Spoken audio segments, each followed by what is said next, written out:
Consolador que está conosco nessa noite, neste lugar. Eu creio, Senhor, que o meu Redentor vive. Eu creio que o Senhor está conosco nesta noite e tem algo preparado, tem uma mesa preparada para nós neste lugar. Deus, nós ansiamos, Senhor, sair daqui alimentados, fartos da Tua Palavra. Fala ao nosso coração, exorta-nos, corrija-nos, instrua-nos, Senhor, pois nós almejamos o céu, nós almejamos, Senhor, um dia ouvir o soar da trombeta. Muito obrigado por tudo, Senhor, em nome de Jesus. Glória a Deus. Glória a Deus. Glória a Deus. Paz do Senhor, meus irmãos. Vamos aproveitar a ocasião que em pé estamos. Abra comigo a sua Bíblia no segundo livro do Novo Testamento, Evangelho que escreveu São Marcos, e localize o capítulo de número 6, onde vamos estar fazendo leitura de alguns versículos da palavra do Senhor nosso Deus. O livro de Lamentações de Jeremias, no capítulo de número 3, nos diz que nós devemos trazer a memória. Em especial, Jeremias, ele faz uma declaração: quero trazer à memória o que me traz esperança. E nós sabemos que servimos a um Deus que é vivo. Aleluia. E que nos deixou registrado que um momento como este, um culto comemorativo, celebrativo, como o culto de Santa Ceia, este ato deve ser feito com muito temor, fazendo memória da sua morte e morte de cruz. Como é maravilhoso trazer à memória coisas boas. Existem pessoas que marcam a sua vida com mágoas, com ressentimentos, com frustrações, e as mágoas, os ressentimentos e as frustrações nos fazem ou nos reportam a olhar para trás. Uma vez que olhamos para trás, deixamos de avançar e seguir em frente. Mas a esperança é aquilo que nos faz olhar para o futuro.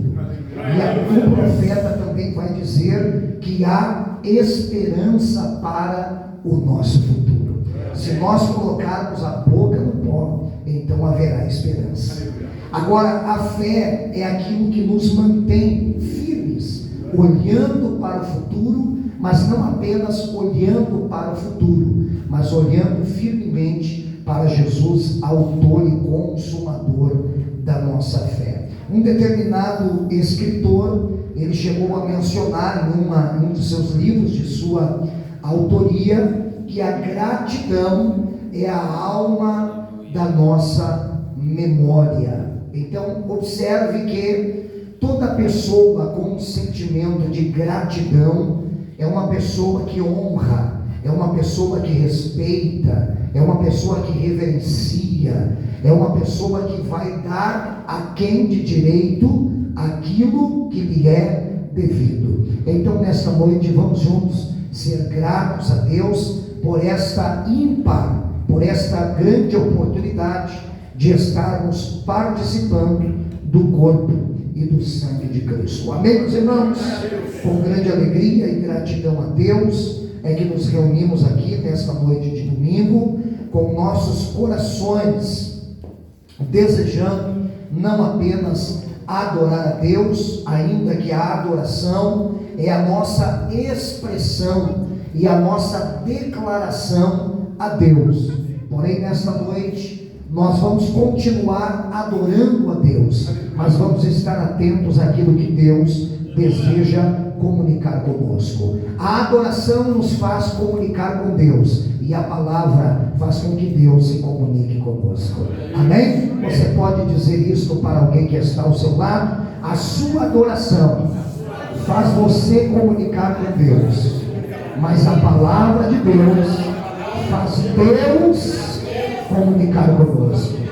Esteja com o seu coração receptivo ao que Deus deseja comunicar a ele nesta oportunidade. Vamos à leitura da palavra de Deus, Evangelho segundo escreveu São Marcos, capítulo de número 6. Ontem à noite estávamos na cidade, em uma determinada cidade, onde havia um pouco mais de 1000 pessoas Hoje estamos aqui em Arroio do Meio, onde não há um número tão expressivo, mas há uma liberdade espiritual extraordinária. Porque o que faz Deus se mover não é a multidão, mas é a qualidade do sentimento daqueles que estão presentes para cultuá-lo. Bendito seja o nome do Senhor. Como nós viajamos e pregamos por diversos lugares, nós encontramos esta grande resistência ou liberdade espiritual de um lugar para outro. Isso é uma questão que o livro de Atos dos Apóstolos vai nos deixar muito bem esclarecido, pois no capítulo de número 6 a Bíblia diz que foram selecionados, foram vocacionados para o ministério diaconal alguns homens, e todos os homens que foram separados para o ministério diaconal possuíam as mesmas atribuições, possuíam as mesmas qualificações, entre elas homens cheios de sabedoria, homens de boa reputação, homens cheios de fé e, o mais importante, cheios do Espírito Santo. Agora observe que dentre estes obreiros, um deles foi pregar em Jerusalém, aonde era a sede religiosa do povo de Israel, e o outro foi pregar em Samaria, uma cidade à margem, quase que excluída dentro de um contexto espiritual desde os tempos de Davi. Mas a Bíblia diz que em Samaria eles receberam de bom grado a palavra de Deus, e toda a cidade se curvou ao Evangelho de Cristo, que era pregado por intermédio de Filipe, e as multidões afluíam a ele. Agora, lá em Jerusalém, Estevão não foi bem recepcionado. Em Jerusalém, a Bíblia diz que eles colocavam os dedos nos seus ouvidos, tapavam os seus ouvidos e gritavam em alta voz, rangendo os dentes, para ignorar e não dar crédito à palavra que Estevão estava pregando. Então observe, o que determina não é quem está pregando, mas é a disposição do seu coração ao ouvir o que Deus está falando. Eu quero crer que nesta noite eu não estou entre os crentes de Jerusalém, mas eu estou entre os crentes de Samaria. Os crentes de Jerusalém agravaram os ouvidos, mas os crentes de Samaria deram crédito e ouviram a mensagem que fora pregada. Os crentes de Jerusalém gritavam com raiva para não ouvir o pregador pregar, mas os crentes de Samaria ouviam atenciosamente a palavra que lhes era anunciada. Os crentes de Jerusalém tomaram pedras em suas mãos para apedrejar Estevão. Agora lá em Samaria eles abriram os braços e disseram: seja bem-vindo e permaneça entre nós. Quem pode adorar a Deus nesta noite? Como disse o salmista, o meu coração ferve de coisas boas nesta noite. Amém, meus irmãos? Quantos encontraram uma leitura bíblica de Marcos, capítulo de número 6, celebrem ao Senhor dizendo amém. Diz-nos a Bíblia Sagrada, a partir do verso de número 1: tendo Jesus partido dali, foi para a sua terra, e os seus discípulos o acompanharam. Escute, quem é discípulo de Jesus sempre o acompanha, está junto dele, próximo a ele. Oh, glória a Deus. Versículo de número 2: chegando o sábado, passou a ensinar na sinagoga, e muitos, ouvindo-o, se maravilhavam, dizendo: de onde vêm estas coisas? Primeira pergunta: que sabedoria é esta que lhe foi dada? Segunda pergunta: e como se fazem tais maravilhas por suas mãos? Terceira pergunta: não é este o carpinteiro, filho de Maria, irmão de Tiago, José, Judas e Simão? Quarta pergunta: e não vivem aqui entre nós suas irmãs? Quinta pergunta: pergunta é sinal de questionamento. Vamos dizer todos juntos? Uma pergunta é sinal de questionamento. Então, naquele culto, eles questionaram 5 vezes acerca de Jesus. Existem questionamentos que são bons questionamentos e são válidos para o nosso crescimento, mas existem questionamentos que vão interromper o processo da manifestação do poder sobrenatural de Cristo entre nós. Quando estão entendendo, diga amém. E a Bíblia agora então vai afirmar, após 5 questionamentos, após 5 perguntas, agora o escritor Marcos, ele vai declarar, pois Marcos estava entre eles, dizendo o seguinte: então escandalizavam-se nele, versículo 4, Jesus, porém, lhes disse: não há profeta sem honra, senão na sua terra, entre os seus parentes e na sua casa. E não pôde fazer ali nenhum milagre. Outras traduções vão dizer: e não pôde fazer obras maravilhosas. A Bíblia aqui na tradução que estou usando nesta noite está afirmando: não pôde fazer ali nenhum milagre, senão curar uns poucos enfermos. Pastor, qual a diferença entre milagres e a cura de poucos enfermos? Estude sobre o que é milagre. Milagre é aquilo que a mente humana não explica. Milagre é aquilo que a filosofia não explica. Milagre é aquilo que a matemática não explica. Milagre é aquilo que a medicina não explica. Milagre é aquilo que homens teólogos não explicam, porque milagre simplesmente é um milagre, é algo que nós olhamos e passamos a dizer: como pode isto acontecer?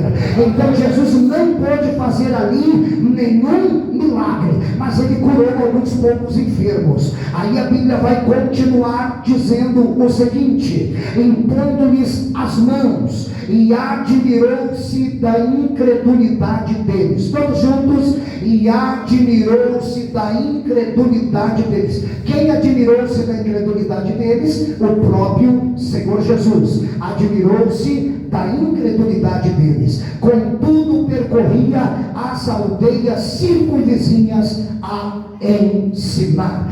Vamos ao versículo de número 30, por gentileza, continue acompanhando aí na sua Bíblia, logo após a leitura. Aqueles que estão em pé e têm condições físicas de estar em pé, tomem os vossos assentos. Voltaram os apóstolos à presença de Jesus. Primeiro, a Bíblia diz que quem acompanhava a Jesus eram os discípulos. O que é um discípulo? Discípulo é aquele que foi chamado para aprender, é um aluno, é um aprendiz, aquele que acompanha o seu mestre para aprender. O que é agora apóstolo? Jesus faz eles mudar de nível, porque quem anda com Jesus não permanece no mesmo nível. Quem anda com Jesus está sempre subindo de nível. É muito triste, evangelista Valdomiro, nós olharmos a vida espiritual e ministerial de alguns crentes por aí afora.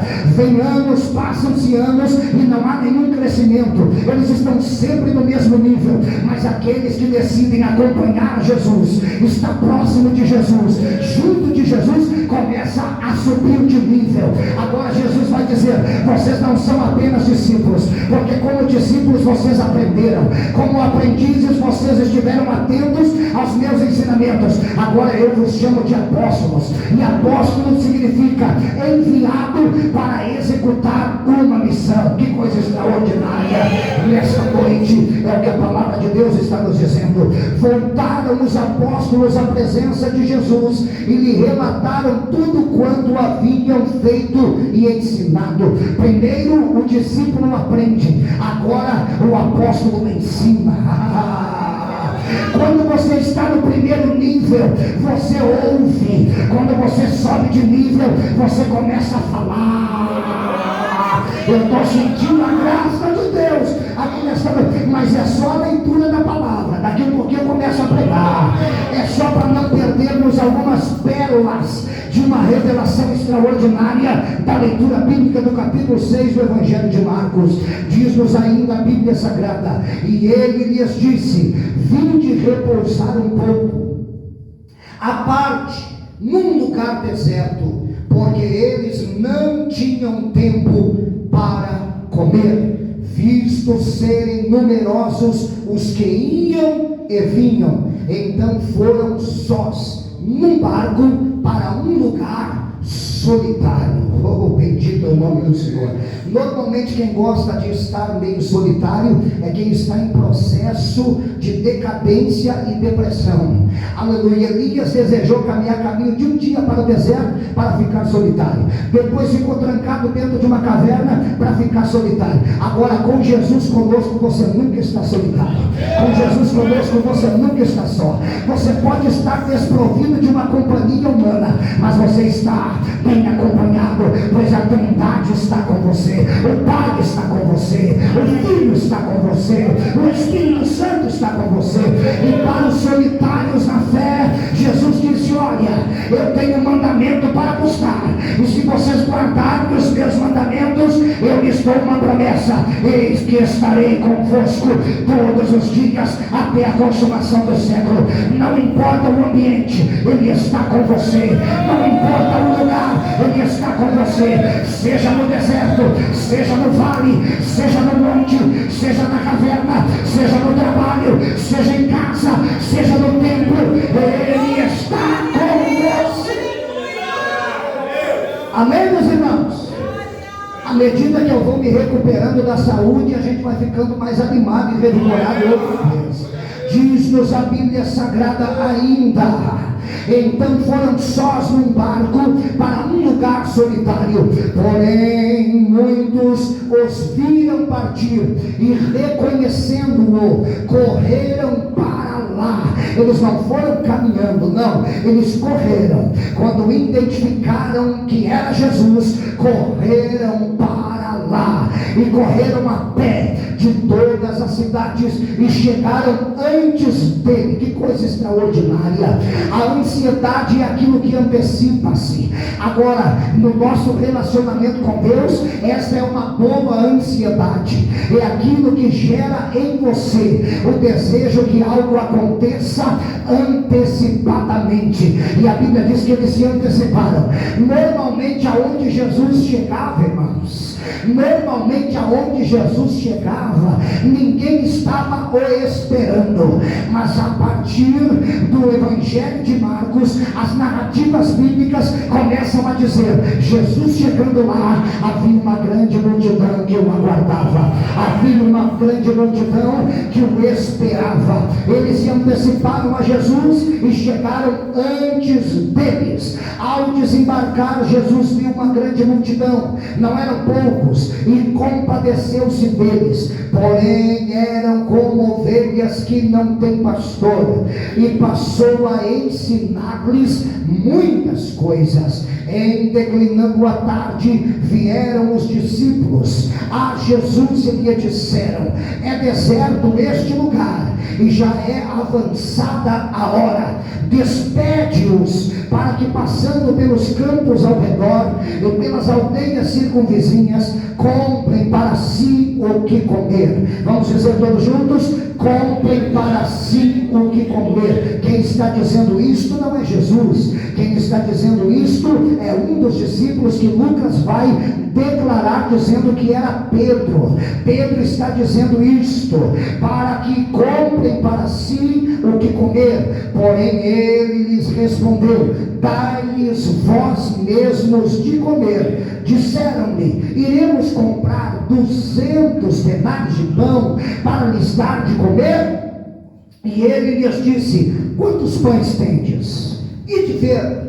E sabendo eles, responderam: 5 pães e 2 peixinhos. Então Jesus lhes ordenou que todos se assentassem em grupos, não individualmente, não independentemente, não sozinhos, mas em grupos, porque os maiores milagres serão manifestados na coletividade. coletividade, na comunhão, na unidade, no partir do pão, nas orações, nos jejuns, quando houver este propósito de comunhão, de estarmos juntos sobre a relva verde. E fizeram, repartindo-se em grupos de 100 em 100 e de 50 em 50, e tomando ele os 5 pães e 2 peixinhos, ergueu os olhos ao céu e os abençoou, ou agradeceu, conforme a sua tradução, e partindo os pães,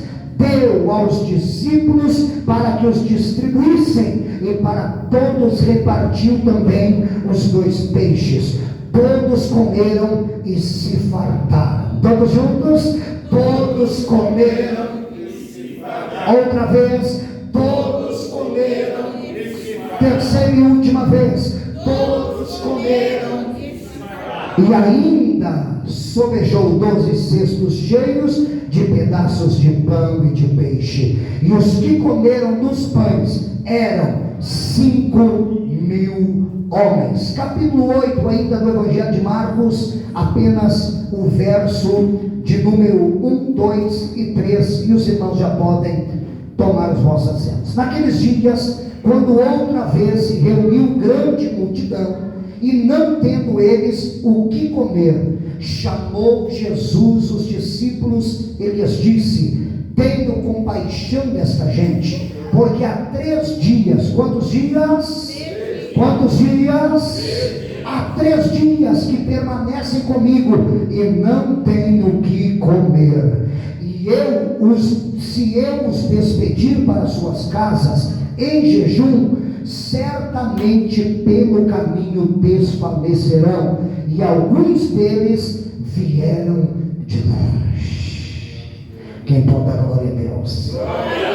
Tome o seu assento, permaneça com a sua Bíblia aberta e muito atento ao que Deus vai falar conosco. Não leia a Bíblia agora, mas permaneça com ela aberta ou marcada no capítulo de número 6, pois possivelmente nós vamos recorrer à leitura de alguns versículos para melhor compreensão. Todos nós sabemos, irmãos, que a vida de Jesus foi uma maratona a partir dos seus 30 anos de idade. Jesus vai aparecer em cena no dia do seu nascimento. Jesus vai aparecer em cena dentro dos relatos bíblicos registrados nos 4 evangelhos. Jesus vai aparecer em cena no dia da sua apresentação no templo, quando Simeão o toma em seus braços e disse: agora os meus olhos viram a salvação do Senhor e a redenção de Israel. O Senhor já pode me recolher e me levar em paz.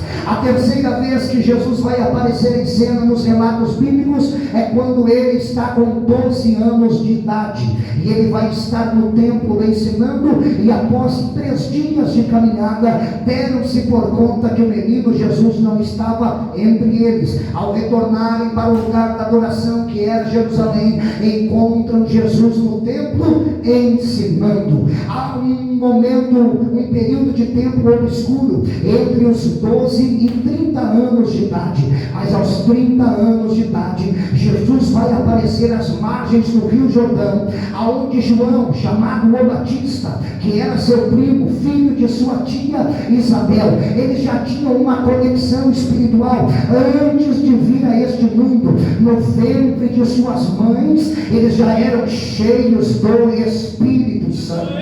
Oh, glória seja dada ao nome de Jesus. Jesus agora então vai se apresentar a João, e quando João olha para Jesus, ele começa a dizer e a pregar: eis aí o Cordeiro de Deus que tira o pecado do mundo. Quando João vai pedindo para que Jesus o batize, Jesus vai dizer: não importa, é necessário, eu preciso cumprir a lei, que eu seja por ti batizado, pois tu és a voz que clama no deserto. Aleluia! E eu sou aquele que vou endireitar as veredas. Que coisa extraordinária! Então a Bíblia vai dizer que naquele momento do batismo de Jesus no Jordão, os céus se abriram e o Espírito Santo de Deus, em forma corpórea de uma pomba, repousa sobre ele, e uma voz do céu que se ouve dizendo: este é meu filho amado, em quem me comprazo. isso. A partir deste momento que ele é batizado por João Batista, e os céus se abriram, e a voz que testificava que ele era o Filho amado de Deus, o Messias, o desejado das nações, a Bíblia diz que ele é impelido para o deserto, para ser tentado pelo diabo. Há uma grande diferença entre tentação e provação. A provação é aquilo que contraria a sua vontade. Tentação é aquilo que favorece as suas necessidades, os seus gostos, os seus prazeres. Existem crentes que não sabem distinguir a diferença entre provação e tentação. O diabo nos tenta muitas vezes para que nós venhamos ceder às nossas necessidades, às nossas vaidades, às nossas vontades e aos nossos prazeres. E na maioria das vezes é mais fácil nós cedermos à tentação do que suportar a provação. O que determina a qualificação de um crente fiel é a maneira como ele se posiciona mediante a tentação e a maneira como ele resiste à provação. E eu quero liberar uma palavra profética sobre a sua vida nesta noite. Deus te dará graça, porque o poder do Espírito Santo não é apenas falar em línguas estranhas. O poder do Espírito Santo não é receber e ser usado pelos dons espirituais. O poder do Espírito Santo não é orar e expulsar demônios. O poder do Espírito Santo não é apenas curar enfermos. O poder do Espírito Santo é ao ser tentado não ceder à tentação. É você estar diante de uma circunstância que lhe favorece, mas você abrir mão e dizer: não, isto não vai me levar para o céu, isto vai me levar para o inferno e vai me fazer perder os benefícios que Deus tem para a minha vida. Agora, quando você for provado, a Bíblia diz: ninguém ao ser tentado diga que Deus foi tentado, porque Deus não pode tentar a ninguém, mas cada um é tentado, engordado e atraído pela sua própria concupiscência. Agora, quando a provação chegar, a prova, a tentação vem para te afastar de Deus. Agora a provação vem para te aproximar de Deus. Pegue na mão desse crente que está do teu lado e declare uma palavra para ele. A tentação, ela quer te afastar da presença de Deus, mas a provação, ela quer te atrair para a presença dele. Quem pode adorar? Por isso que a Bíblia diz: bem-aventurado o varão que suporta a provação, porque depois de ter passado na prova, começa a receber. Ah, pastor, mas eu tenho buscado a Deus, mas eu não consigo receber. A minha vida tem sido uma vida de batalha. Glória a Deus pelas batalhas, glória a Deus pelos desertos, glória a Deus pelos vales, glória a Deus pelas dificuldades, glória a Deus pelas necessidades, porque é nesta hora de fraqueza que você se aproxima de Deus. E a Bíblia diz que é na sua fraqueza que Ele te fortalece, que é na sua fraqueza que a graça dele se manifesta, e a graça dele nos é mais do que suficiente. Você crê nisso? Que a graça dele nos é mais do que suficiente. Oh, glória a Deus. A expressão bíblica vai dizer que o Paulo, ele foi por algumas vezes esbofeteado por um mensageiro de Satanás. E a Bíblia diz que acerca disto, deste espinho na carne, ele orou 3 vezes. Quando nós lemos superficialmente esta expressão, sem fazermos uma exegese do que realmente a Bíblia está querendo, de uma forma reveladora, esclarecedora, nos trazer uma lição, um ensino e uma meditação, é que os judeus, eles tinham uma prática de orar 3 vezes ao dia. A Bíblia vai trazer essa primeira expressão, que Daniel, com a janela aberta lá na Babilônia, estava na Babilônia, mas o que ele trazia à memória era Jerusalém. Oh glória! Você está no deserto, mas você tem que trazer à memória a terra prometida. Você está na terra. É luta, é sofrimento, é lágrima, é dor, mas você tem que trazer à memória que lá não haverá choro, lá não haverá pranto, lá não haverá dor,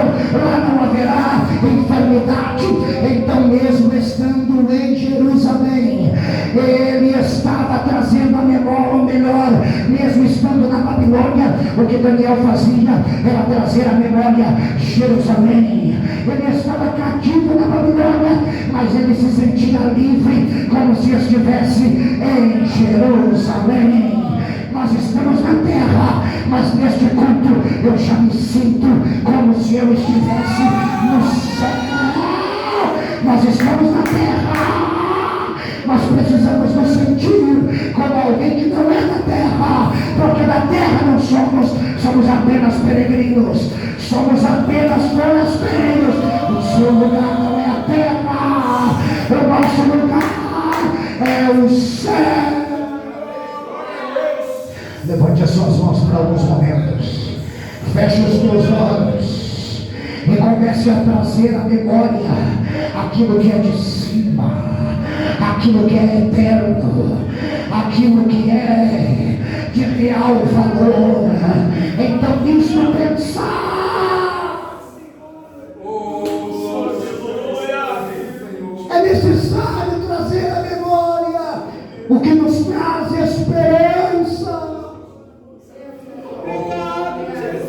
Pare de focar no problema, foque naquele que pode solucioná-lo. Pare de focar na enfermidade, foque naquele que pode curar você dessa enfermidade. Pare de focar na necessidade, foque naquele que pode supri-la. Eu estou sentindo o céu aqui nesta noite. Será que o teclado pode nos acompanhar? Eu sei que o Moloque está gravando, mas eu sinto que nós estamos nos encaminhando para um momento de glória, aonde a glória de Deus será derramada, aonde a glória de Deus será compartilhada, aonde a presença de Deus vai te envolver de uma forma particular, aonde a presença de Deus vai colocar você outra vez de pé, animado, fortalecido, alegre. Oh, aleluia. Deixa a presença de Deus, deixa a presença de Deus alegrar o teu coração. Permita que o Espírito Santo fortaleça a sua vida espiritual. Traga à memória o que te traz esperança. Glória! Oh, aleluia. Jesus então vai ser impelido pelo Espírito ao deserto. E ao ser impelido pelo Espírito ao deserto, ele vai passar por pelo menos 3 provações, ou 3 tentações, melhor dizendo. Ao ser confrontado pelo diabo, Jesus vai passar pela tentação do fazer, porque todo mundo quer fazer, e um quer fazer melhor do que o outro. Quando alguém quer pregar o que o outro nunca pregou. Não, pregue o que todos já pregaram, porque o Evangelho nunca muda, ele se renova a cada dia. Nós vivemos, irmãos, na virada do século passado, e nós fizemos parte de um novo século, uma nova geração de pregadores que queriam pregar para impressionar, eles queriam fazer acontecer, mas quem faz acontecer não sou eu, quem faz acontecer não é o pastor da igreja, quem faz acontecer não é a regente da união feminina, quem faz acontecer é o Espírito Santo de Deus. E quando ele quer fazer, ninguém pode impedir, porque operando ele, quem impedirá? O diabo chega para ele e diz assim, se tu realmente és o Filho de Deus. Todos nós já ouvimos em algum momento da nossa trajetória, seja pelos canais virtuais, do YouTube, dos Shorts, do TikTok, da mídia atual, algum pregador dizendo que Jesus, aleluia, foi colocado em dúvida a sua paternidade. Lá no Rio Jordão, o céu se abriu e ele ouviu o próprio Deus dizendo, este é meu filho amado em quem me comprazo. Agora no deserto a dúvida vem, você é realmente filho de Deus? Se você é filho de Deus, transforme estas pedras em pães. Se você é filho de Deus, faça alguma coisa.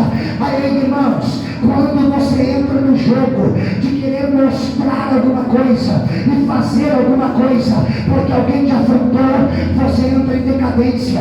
Moisés, Deus disse: Moisés, toca na rocha.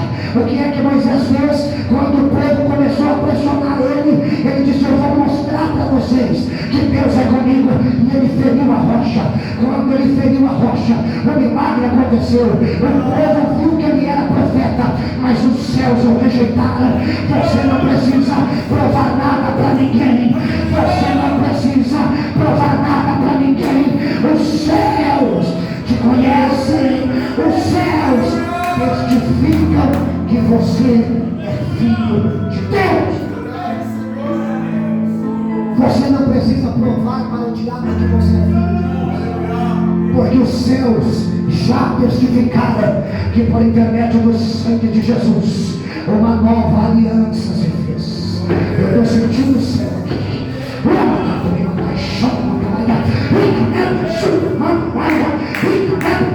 Receba a presença do Espírito Santo. Você é filho, você é filho, você é filho.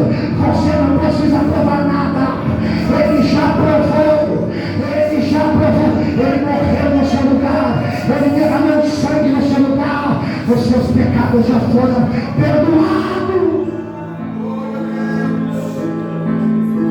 Oh, Deus está aqui. A presença de Jesus está.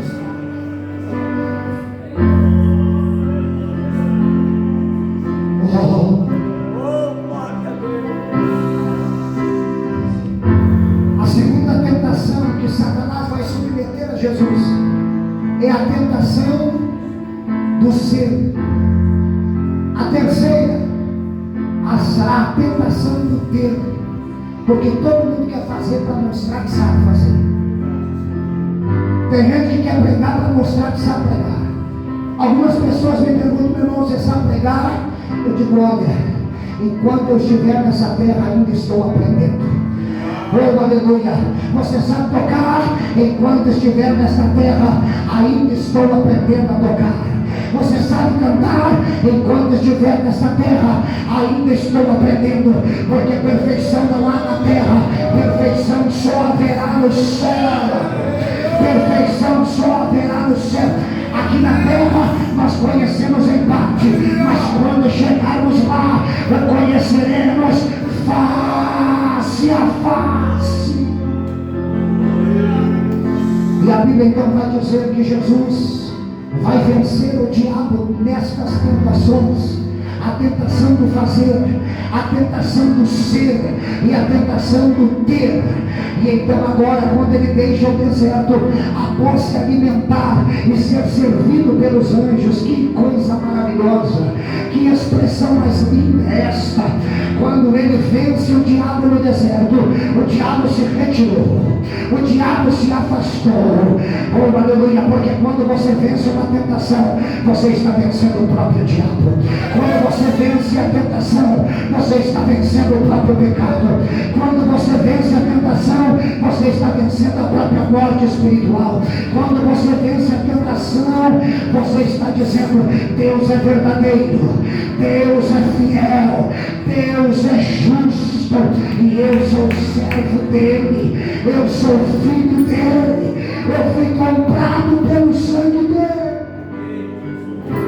A Bíblia diz que ele vai sair dali, e para se cumprir o que fora dito pelo profeta Isaías, ele vai às terras de Zebulon e Naftali, terras que estavam vivendo no vale da sombra e da morte. Mas quando Jesus chega naquela província, quando Jesus chega naquelas imediações, a Bíblia diz que imediatamente a luz raiou, a luz brilhou, porque aonde Jesus chega, o que era treva se transforma em luz.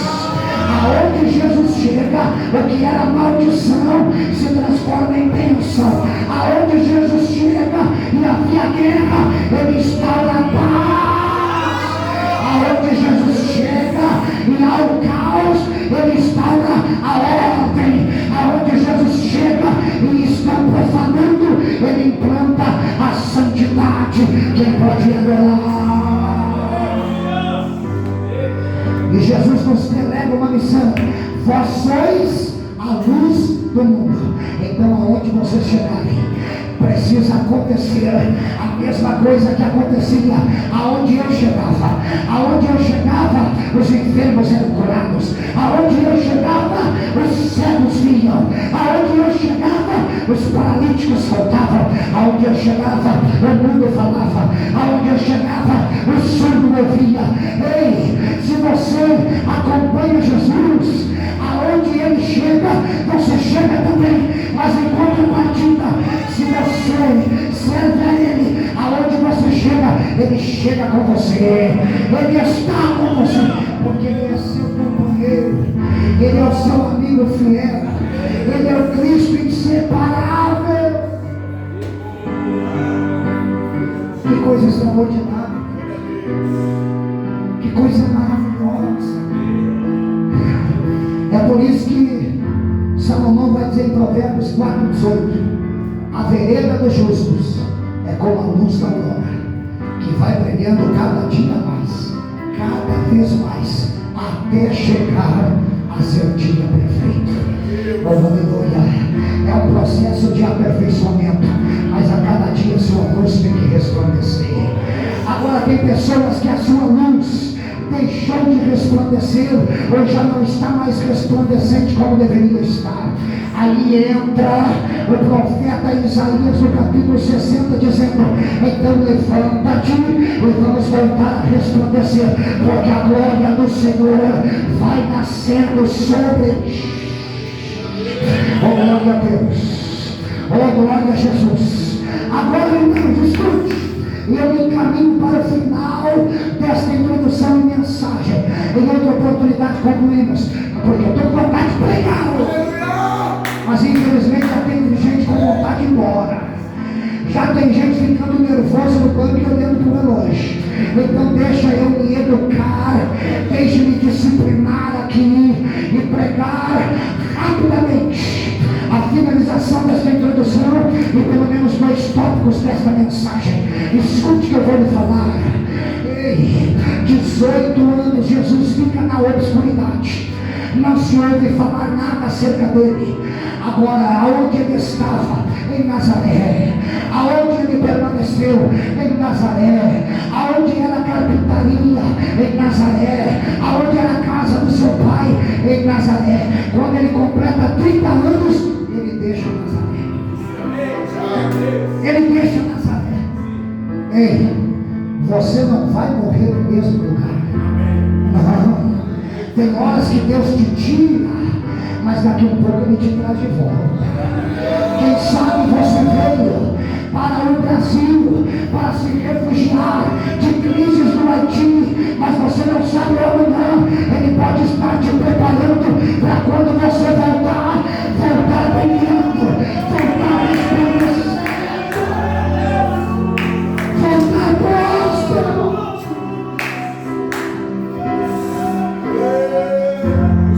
Estou sentindo a glória de Deus. Adore, adore, adore, adore, adore, adore.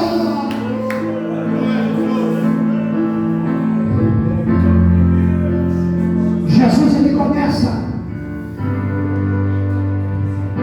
cruzadas evangelísticas de cidade em cidade, aldeia em aldeia, visitando povos, visitando gentios e estando em meio aos judeus.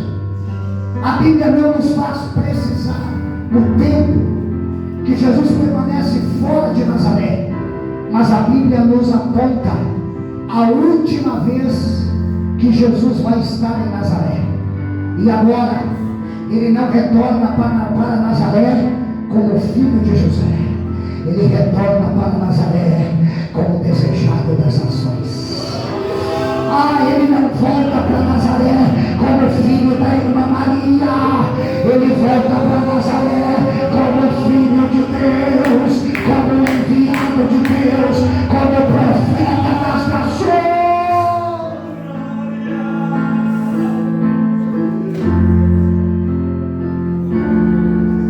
Há uma virtude de Deus aqui nesse lugar.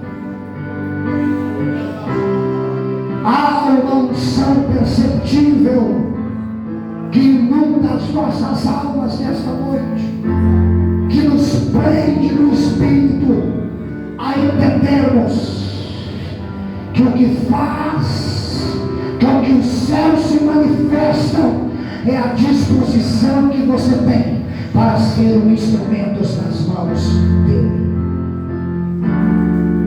E Jesus se coloca à disposição de Deus. Tem uma cidade, irmãos, aqui na região, que eu, como homem, não desejo nunca mais morar na minha vida. Eu moraria em Arroio do Meio, eu moraria em Lajeado, eu moraria em Encantado, eu moraria bem em Serafina Correia, Guaporé, eu moraria em Dois Lajados. Mas tem uma cidade desta região que eu nunca desejaria morar, nunca desejaria mais morar na minha vida, porque foi uma cidade que trouxe marcas. E você nunca deseja voltar a um lugar que você foi rejeitado. Oh, aleluia! E Jesus, ele vai estar como profeta uma só vez em Nazaré. Depois ele nunca mais retorna para Nazaré, porque em Nazaré ele foi rejeitado. Não deseja estar onde te rejeitam, deseja estar onde você é amado, deseja estar onde você é abraçado, deseja estar onde você é valorizado, deseja estar, oh glória a Deus, em lugares em que realmente aquilo que você é tem importância para alguém. E a Bíblia então vai dizer que Jesus vai estar a primeira e última vez em Nazaré como profeta.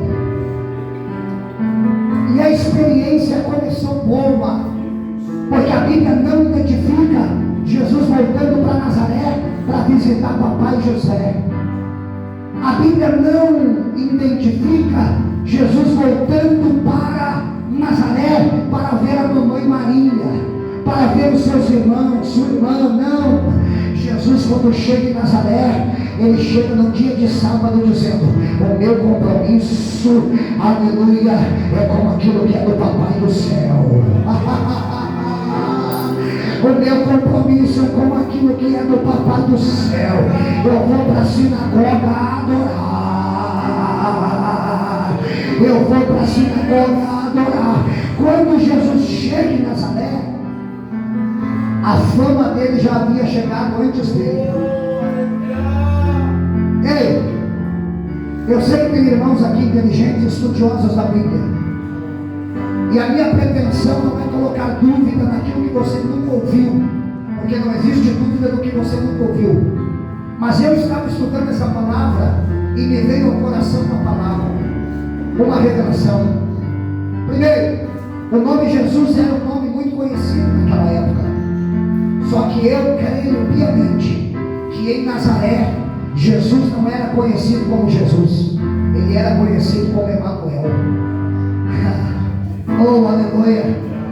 Aí quando ele chega, tem um profeta aí chamado Jesus, ele está pregando por aí e ele está no culto. Não conheceram que era o filho de José, o carpinteiro, porque de repente conheciam ele por Emanuel. É uma suposição, não estou afirmando, mas isso pode ser possível, porque os judeus também recebiam, assim como os romanos, dois nomes, um nome de nascimento e um nome após os 8 anos de idade. Então não estou afirmando, mas colocando você a pensar. Jesus chega naquele culto e eles dão a oportunidade para ele. Oh, aleluia! E Jesus começa a ensinar. Quando ele começa a ensinar, o povo começa a ficar maravilhado. Meu Deus, que coisa linda! A Bíblia diz que eles se maravilhavam, porque nós ouvir Jesus é algo que nos chama a atenção. Aleluia! Ouvir a Jesus é algo que alegra a nossa alma. Então quando Jesus chega lá e começa a ensinar, todo mundo começa a ficar maravilhado. Meu Deus, que sabedoria é esta? De onde me vem esta autoridade? Como é que ele consegue fazer estas coisas? Os sinais que ele opera? Até aí tudo bem. É um bom questionamento. É um bom questionamento. Mas naquele culto, irmãos, havia algumas pessoas que começaram a perder o foco daquilo que era bom e começaram a procurar coisas humanas. Eles não aceitaram o que era espiritual e começaram a tentar buscar uma compreensão humana e começaram a dizer: não, peraí, tem algo errado. Aí o outro diz assim: não tem nada errado, ele é o profeta anunciado no passado. Oh, aleluia, ele é o redentor de Israel. Aí o outro disse: não te empolga, eu estou vendo uma semelhança nele. Olha, eu acho que ele é o filho do carpinteiro. Olha bem para ele. Não, o filho do carpinteiro foi embora já faz tempo, não pode ser ele. Aí o outro disse: mas sabe que olhando bem agora, parece que é ele mesmo. E a Bíblia diz que imediatamente aquele ambiente de glória, aquele ambiente de sabedoria, aquele ambiente espiritual, aquele ambiente em que o poder de Deus estava sendo preparado para ser compartilhado com eles, é interrompido. É interrompido. Por que é interrompido? Porque a Bíblia diz que escandalizavam-se nele. Veja como a natureza humana, ela vai de 0 a 100 em questão de segundos. Os maridos vão entender o que vou falar. Não tem momentos que você olha para sua esposa, ela está amável, em questão de segundos ela quer te matar. Em questão de segundos parece que não é a mesma pessoa. Agora deixa eu falar com as irmãs que aqui estão. Não é isso que acontece muitas vezes. Você está conversando com seu marido e de repente uma palavra, um assunto, algo mal entendido, parece que se levanta uma tempestade e você não entende do nada. É o que às vezes acontece no culto. Às vezes Deus está operando, Deus está agindo, mas você deixa a sua mente humana lhe trair, você deixa as suas emoções humanas interromper o Espírito de Deus. Se eu estivesse lá naquele culto, eu diria para aqueles crentes que estavam do meu lado: não fala comigo agora, porque eu quero aprender o que ele está ensinando. Não fala comigo agora, porque eu estou sentindo o céu aqui neste lugar. Se eu estivesse naquele culto, eu ia dizer: olha, irmão Pedro, não me interessa se ele é o filho de José, uma coisa eu sei: Deus é com ele, Deus é com ele, Deus é com ele, Deus é com ele. Fique de pé para adorar, fique de pé para adorar.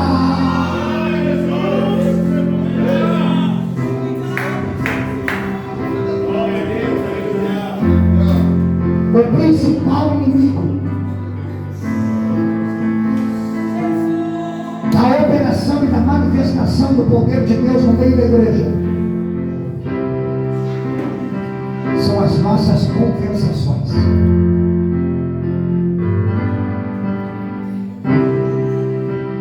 Aleluia. Não adianta fazer evangelismo se a sua vida sem palavras não evangeliza onde você mora. Não adianta convidar pessoas se você se reúne no secreto para falar mal dos seus líderes.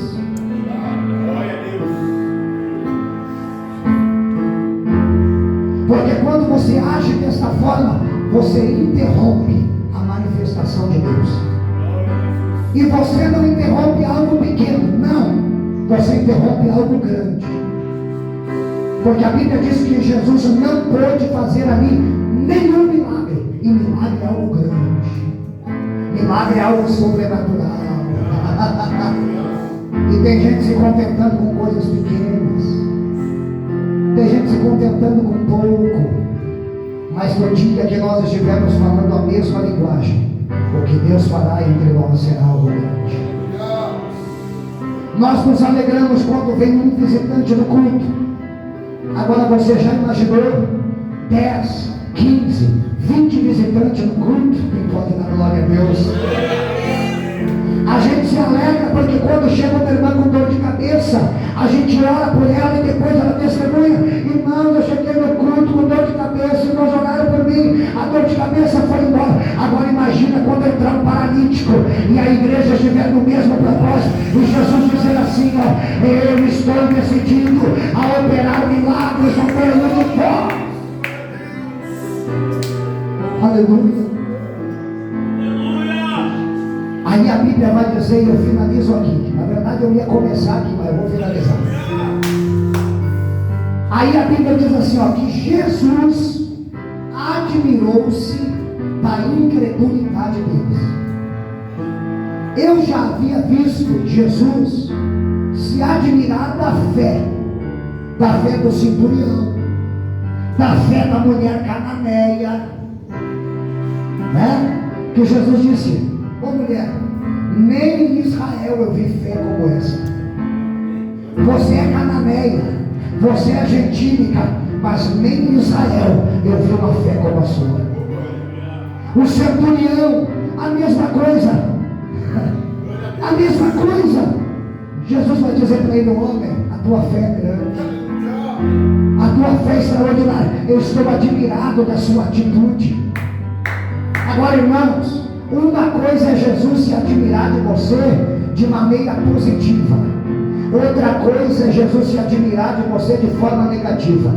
Quando Jesus se admira de você de forma positiva, Ele se aproxima de você, permanece com você e opera milagres entre você e Ele. Agora, quando Ele se admira de algo negativo, Ele se afasta de você, deixa de estar com você e se priva de fazer o que Ele gostaria de fazer. Mas nesta noite, eu quero convidar você, de alguma maneira, a partir de hoje, não admirar Jesus através de algo negativo, mas de admirar a Jesus de maneira positiva. Ei, a Bíblia vai dizer que 4 homens chegaram com um paralítico, chegaram para entrar na casa onde Jesus estava, não havia lugar. A Bíblia diz que aqueles 4 homens subiram no telhado. Quando subiram no telhado, abriram o telhado e chamaram a atenção de Jesus. Jesus se admirou da fé daqueles homens. Quando descia o paralítico, Jesus olha para o paralítico e para a multidão dizendo: o que é mais fácil, dizer ao paralítico: levanta e anda, ou perdoados são os teus pecados? É isso que acontece quando nós admiramos a Jesus. Todo mundo esperava que Ele ia dizer: levanta e anda, porque só Deus pode perdoar pecados. Mas Ele é Deus. Ele não era apenas um profeta, era o próprio Deus, era o próprio Emanuel, era o próprio Deus conosco.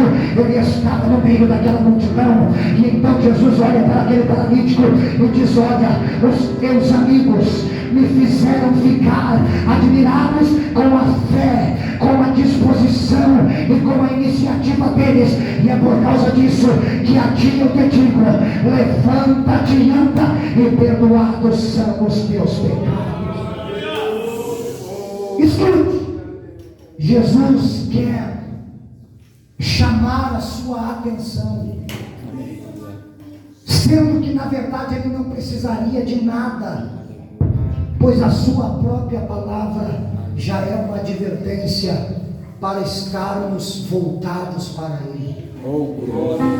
Escute, agora você está esperando Ele te chamar a atenção?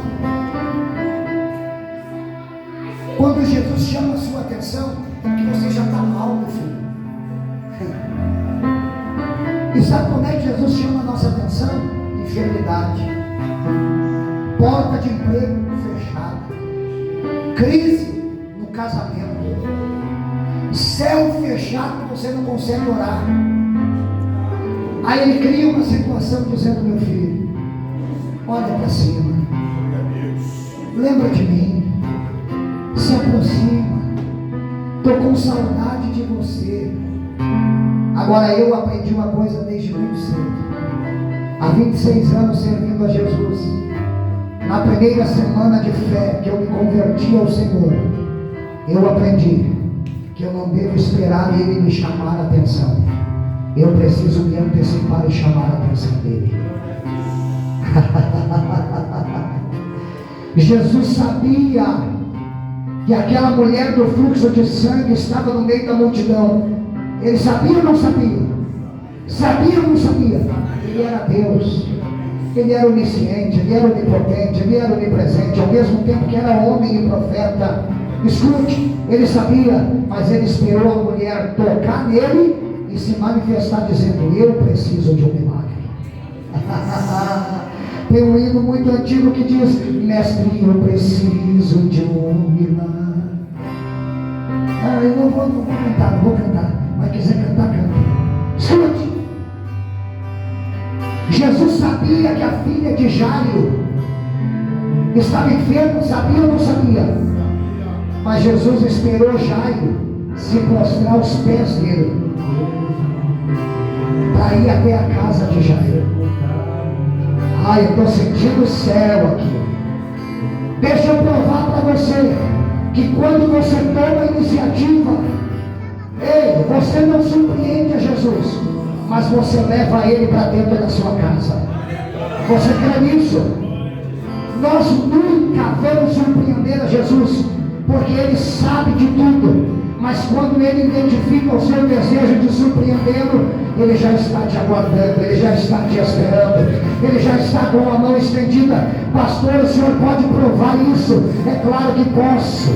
Zaqueu desejou conhecer quem era Jesus. Antes de Jesus chegar na cidade, antes da multidão passar, Zaqueu disse: se eu esperar a multidão chegar, eu sou de baixa estatura, eu não vou conseguir identificá-lo, então eu vou na frente, eu vou me adiantar, eu vou me antecipar. E todas as vezes que você se apressa para esperar Jesus, ele já vai estar esperando por você, ele já vai ter providenciado um milagre. Zaqueu sobe na árvore. Jesus chega debaixo da árvore e olha para cima. E está lá o Zaqueu. Quem é Jesus? Quem é Jesus? Quem é Jesus? Quem é Jesus? Quem é Jesus? E Jesus debaixo da figueira, olhando, dizendo: eu sei quem é você, Zaqueu. Eu sei quem é você, Zaqueu. Eu sei quem é você, Zaqueu. Desce depressa, desce depressa, desce depressa. Você subiu com pressa, mas agora desce depressa, porque agora me convém, hoje me convém de pousar em tua casa. E eu faço o convite agora e finalizo.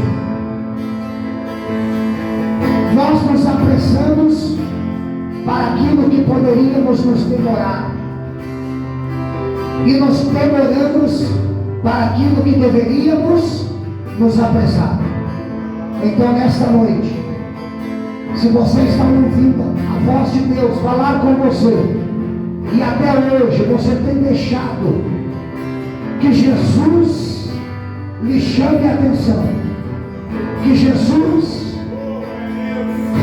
lhe impressione, eu convido você a se apresentar a Ele e dizer: a partir de hoje vai mudar o meu relacionamento e a minha motivação.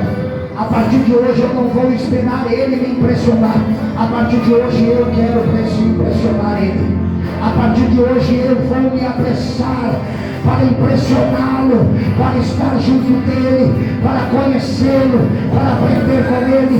Saia do seu lugar e venha para a frente do altar. É noite de Santa Ceia, é noite de comunhão, é noite de restauração, é noite de Jesus estreitar o relacionamento conosco.